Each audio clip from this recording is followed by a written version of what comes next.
ડીસામાં આન બાન શાન સાથે પ્રજાસત્તાક દિનની ઉજવણી. પંચોતેરમાં પ્રજાસત્તાક પર્વની દેશભરમાં ઉત્સાહભેર ઉજવણી કરવામાં આવી રહી છે.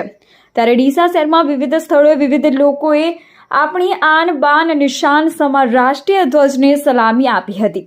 જેમાં ડીસા ગાંધીચોક ખાતે ડીસા નગરપાલિકાના પ્રમુખ સંગીતાબેન દવેના વરદ હસ્તે ધ્વજવંદન કાર્યક્રમ યોજાયો હતો. ત્યારે વિવિધ ક્ષેત્રે સેવા પ્રદાન કરનારા કે શ્રેષ્ઠ કામગીરી બદલ વિવિધ રાજકીય આગેવાનો અને નગરપાલિકા પ્રમુખ પ્રશસ્તિ પત્ર આપવામાં આવ્યા હતા.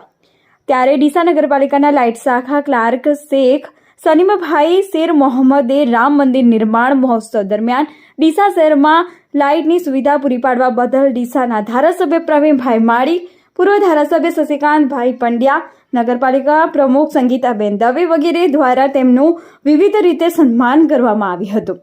જેમાં મંગળભાઈ માળી, સંજયભાઈ બ્રાહ્મણ, ડીસા શહેર ભાજપ પ્રમુખ રમેશભાઈ દેલવાડિયા તેમજ નામી અનામી લોકો દ્વારા સન્માન કરવામાં આવ્યું હતું.